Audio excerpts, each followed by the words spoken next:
Hello বন্ধুরা, তোমাদের সবাইকে স্বাগতম আমার ইউটিউব চ্যানেল মোশারেফ সায়েন্স বুস্টারে।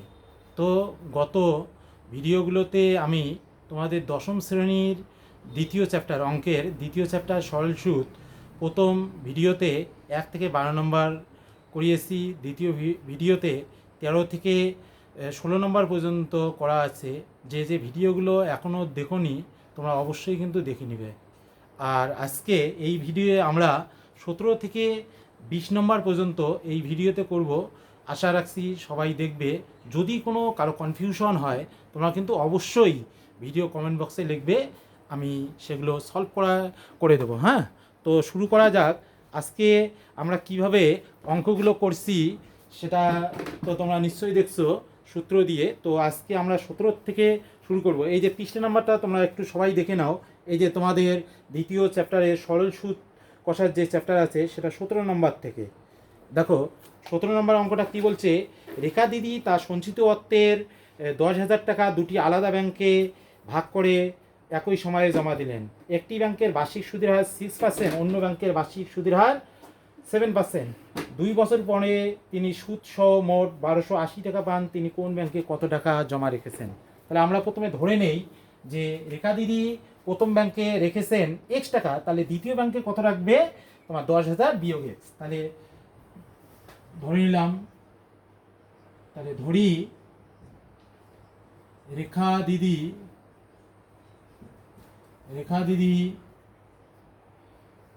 প্রথম ব্যাংকে রাখেন এক্স টাকা। তাহলে রেখা দিদি দ্বিতীয় ব্যাংকে রাখেন কত হবে? 10,000 বিয়োগ এক্স টাকা। তাহলে অ্যাকর্ডিং টু কোশ্চেন প্রথম ব্যাংকের সুদ প্লাস দ্বিতীয় ব্যাংকের সুদ, এই দুইটা ব্যাংকে মোট সুদ পেয়েছেন কত টাকা? 1280 টাকা। তাহলে এই দুইটা ব্যাংক মিলে 1280। তাহলে প্রথম ব্যাংকে ক্ষেত্রে সুদ কত হবে? PRT by 100। দ্বিতীয় ব্যাংকের সুদ হবে পিআরটি বাই 100 সমান সমান 1280। তাহলে মান যদি বসাই, প্রথম ব্যাংকের ক্ষেত্রে পি এর মান কত? এক্স, আর এর মান হলো 6, টির মান হলো 2 বছর বাই 100। দ্বিতীয় ব্যাংকের ক্ষেত্রে পির মান হলো 10,000 বিয়োগ এক্স, আর এর মান হলো 7, টি মানে হলো 2 বাই 100 সমান সমান 1280। তাহলে এখানে আমরা লসাগু করে দেব 100। তাহলে উপরে 6 দোকানে 12x প্লাস এখানে 7 দোকানে 14 দিয়ে গুণ করলে 14 4টে 0 বিয়োগ 14x সমান সমান 1280। তাহলে এখানে 14 4টে 0, 14x থেকে 12x বাদ দিলে 2x, আর এখানে 100-র সাথে এইটা গুণ হয়ে যাবে। তাহলে কত? 1280 আরও হবে 2টে 0। তাহলে 14 4টে 0 বিয়োগ 128 3টে 0 সমান সমান 2x, কারণ এটা এদিকে আসলে বিয়োগ, এটা ওই পাশে গেলে। তাহলে x এর মান কত হবে? এটা বিয়োগ করলে হবে 12,000 বাই 2। এক্স এর সাথে 2 আছে, 2 দিয়ে 2 নিচে চলে যাবে, কাটাকাটি গেলে কত বের হলো? 6,000। তাহলে এক্স এর মান আমরা পাইলাম 6,000 টাকা। দেখো এক্স আমরা কি ধরছি? রেখা দিদি প্রথম ব্যাংকে রাখেন কত? এক্স টাকা। তাহলে এক্স টাকার পরিবর্তে কত হবে? 6,000 টাকা। তাহলে এখানে যদি আমরা উত্তর লিখি, বুঝো তো রেখা দিদি এখানে, সুতরাং রেখা দিদি প্রথম ব্যাংকে রাখেন, তাহলে এক্স না হয়ে কত হবে? 6,000 টাকা। আর দ্বিতীয় ব্যাংকে রাখেন, তাহলে এই জায়গাটায় এক্স এর জায়গায় আমরা কত লিখবো? 6,000। তাহলে 6,000 বিয়োগ করলে হচ্ছে 4,000 টাকা। এটাই অ্যান্সার। হ্যাঁ, খুব ভালো করে করবে এই অঙ্কটা। হ্যাঁ, তো এটা গেল 17 নম্বর অঙ্ক। এবার আমরা আসি নেক্সট অঙ্কে 18 নম্বর। ভালো করে বোঝো। কোনো ব্যাংক বার্ষিক 5% হারে সরল সুদ দেয়। ওই ব্যাংকে দীপুবাবু বছরের প্রথমে 15,000 টাকা জমা দেওয়ার 3 মাস পর 3,000 টাকা তুলে নিলেন। ওই টাকা তুলে নেওয়ার আরও 3 মাস পর তিনি 8,000 টাকা জমা দিলেন।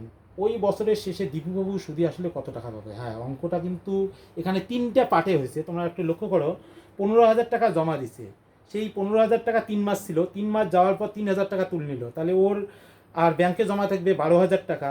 তাহলে 3 মাস যাওয়ার পর, তাহলে 3 টোটাল 6 মাস হলো। এবার 6 মাস যাওয়ার পর সে আরও 8,000 টাকা জমা দিল, তাহলে 12,000 আর শেষে 8,000, তাহলে 20,000 টাকা থাকবে বছরের বাকি 6 মাস। কোনো অঙ্কে যদি মাস দেওয়া থাকে তাহলে সেই হিসাবগুলো কিন্তু তোমাদের ওভাবেই করতে হবে, কারণ মাসগুলোকে পরবর্তীতে আমাদের বছরে কনভার্ট করে নেব। তাহলে তোমরা সবাই লক্ষ্য করো, তাহলে এখানে একটা জিনিস লক্ষ্য করো যে দীপুবাবু প্রথমে কত হাজার টাকা রেখেছেন? 15,000। সেই 15,000 টাকা, তাহলে দীপুবাবুর 15,000 টাকা জমা থাকে কত? 3 মাস। কিন্তু অঙ্কটাকে মাস থেকে বছর কনভার্ট করতে হবে, তাহলে 3 মাস মানে 3/12 বছর, কারণ 12 মাসে যেহেতু 1 বছর হয়। দীপুবাবুর 15,000 টাকার থেকে 3,000 টাকা তুলে নিল, তাহলে বিয়োগ করা লাগবে 12,000 টাকা থাকে, এটাও কত? 3 মাস। তাহলে 3 মাস মানে হলো 3/12 বছর। দীপুবাবুর শেষে ছিল 12,000 টাকা, আরও জমা দিল 8,000, তাহলে এই টোটাল হলো 20,000 টাকা। 20,000 টাকা থাকে কয় মাস? বছরের বাকি তাহলে আর 6 মাস আছে, 6 মাস মানে হলো 6/12 বছর। এইটুকু যদি তোমরা বুঝতে পারো তাহলে কিন্তু অঙ্ক মোটামুটি হয়ে গেল। তাহলে এখানে কিন্তু 3 রকম টাকা 3 রকম সময় ছিল, তাহলে মোট সুদ কত হবে? মোট সুদ হবে, যেহেতু 3 রকম টাকা, তাহলে 3 বার আমরা PRT/100 লিখব। PRT/100 প্লাস কত? PRT/100। তাহলে মান যদি বসাই, পি মানে আসল, প্রথমের আসল কত?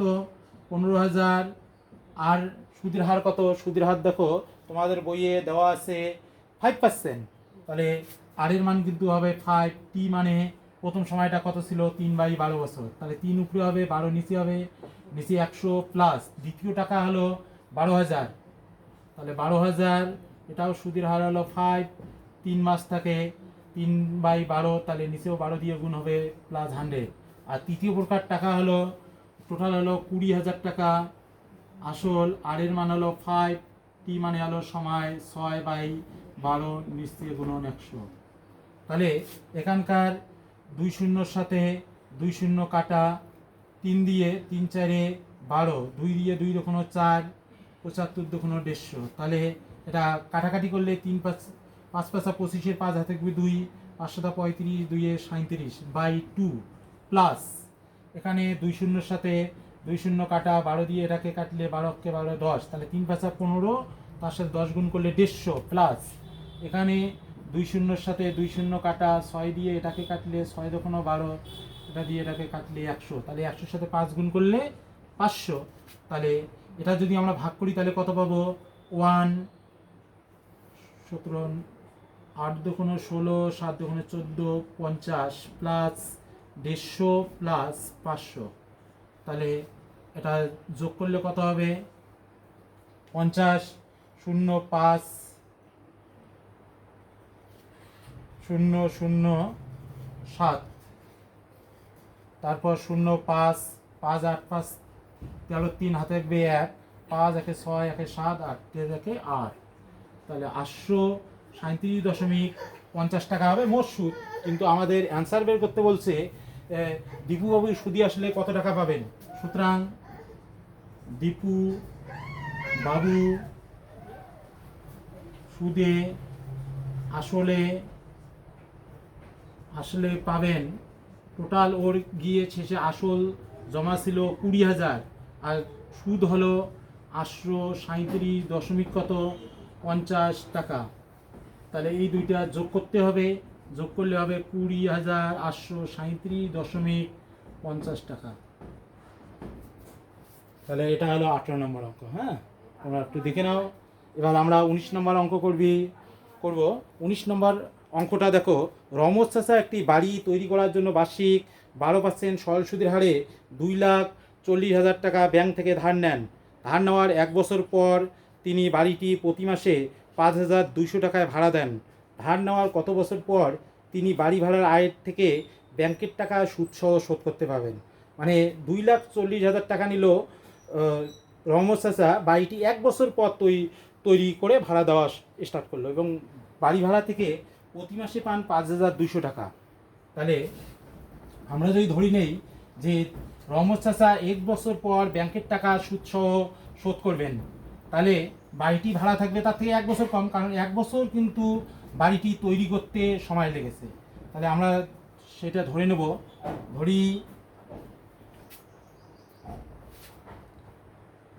ধরি রহমত চাচা 1 বছর পর ব্যাংকের টাকা সুদসহ শোধ করেন। তাহলে সুতরাং বাড়ি ভাড়া তাহলে কতদিন থাকবে? x-1 বছর। তাহলে আমাদের দেখতে হবে ওর টাকা নিচে 2,40,000 টাকা, তাহলে 2,40,000 টাকার x বছরের সুদ কত হবে? সুতরাং i = P/100। তাহলে P মানে হলো আসল হলো 2,40,000 টাকা ইন্টু সুদের হার দেওয়া আছে 12%। সুদের হার হলো 12%, P মানে সময় হলো x বছর বাই 100, এত টাকা। তাহলে এখানে 2 শূন্য কাটা যাবে, 12 দিয়ে এটাকে কাটলে গুণ করলে 12 শূন্য শূন্য 12 শূন্য শূন্য 4 12 48, 48-এর 8 হাতে রাখবে 4, 12 দুগুণে 24 আর 4-এ 28 x।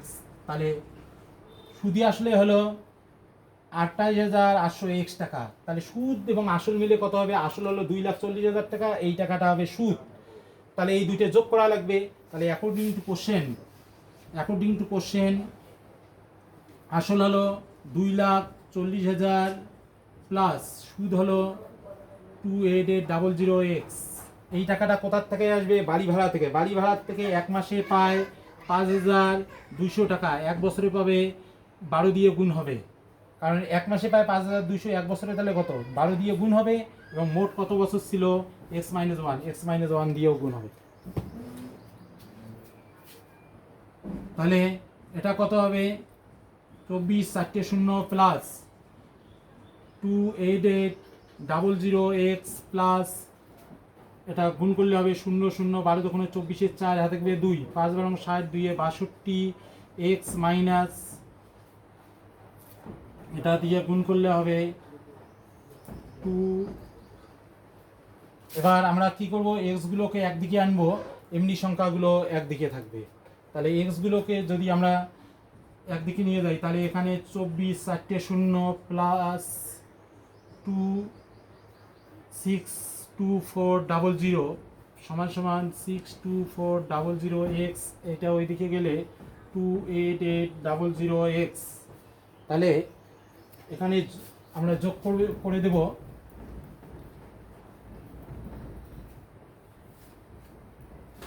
এখানে যদি যোগ করি তাহলে কত পাবো? 2400 6 6 10-এর 0 হাতে থাকবে 1 3, আর এটা বিয়োগ করলে আমাদের কত হবে? 0 x।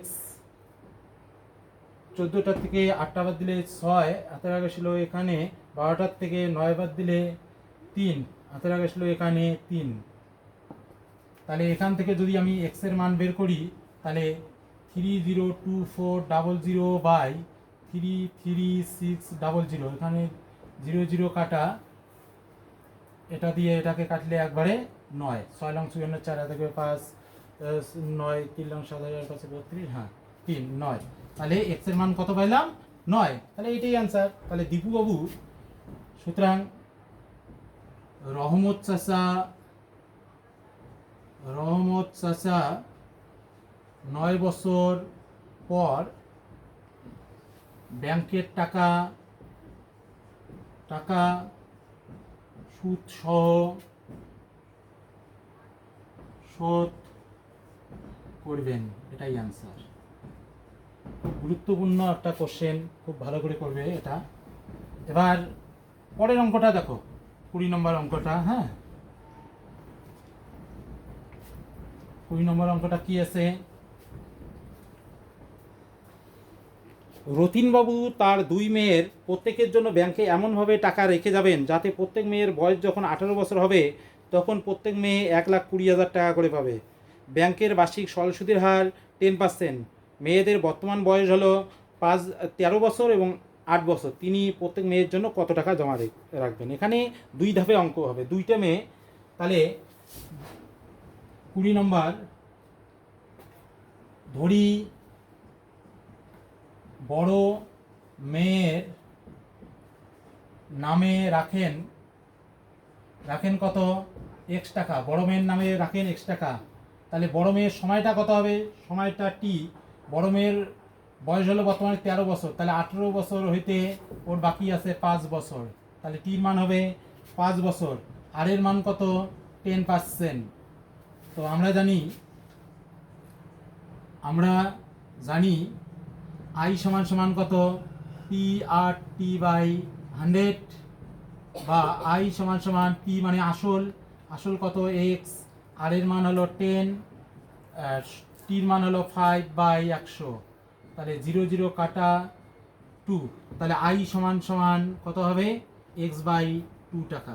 x/2, i সমান সমান হলো x/2 টাকা। এটা হলো সুদ। তাহলে অ্যাকর্ডিং টু কোশ্চেন সুদ আসল মিলে 1,20,000 টাকা পাবে। আসল হলো x প্লাস সুদ হলো x/2 সমান সমান 1,20,000। কারণ দেখো বইয়ে বলা আছে প্রত্যেক মেয়ে 1,20,000 টাকা করে পাবে। তাহলে এটা যদি লসাগু করি 2, তাহলে 2x প্লাস x সমান সমান 1,20,000। তাহলে এটা যোগ করলে হবে 3x সমান সমান 12 দুগুণ 24, 4টে 0, বা x এর মান তাহলে কত হবে?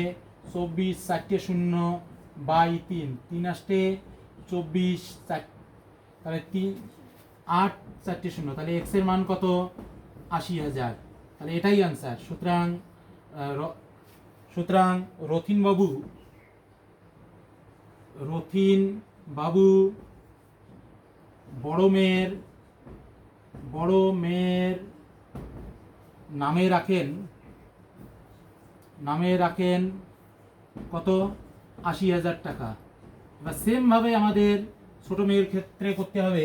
তাহলে সেক্ষেত্রেও তাহলে ধরি আবার ধরি ছোট মেয়ের বড় মেয়ের জায়গায় তাহলে কি হবে? ছোট মেয়ের নামে রাখেন x, যেহেতু বড় মেয়ের নামে ধরছি তাহলে এখানে y ধরলাম। তাহলে বড় মেয়ের ক্ষেত্রে তো 18 বিয়োগ 13 হয়েছে, তাহলে ছোট মেয়ের ক্ষেত্রে হবে 18 বিয়োগ 8, তাহলে এটা বিয়োগ করলে কত হবে? 10 বছর।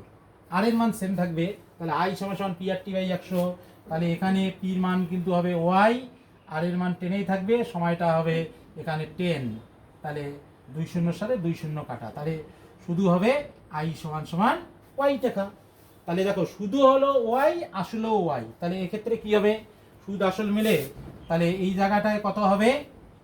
সুদ আসল মিলে তাহলে y প্লাস y সমান সমান 1,20,000, বা 2y সমান সমান কত? 1,20,000। তাহলে এখান থেকে যদি আমরা y এর মান বের করি তাহলে কি পাবো?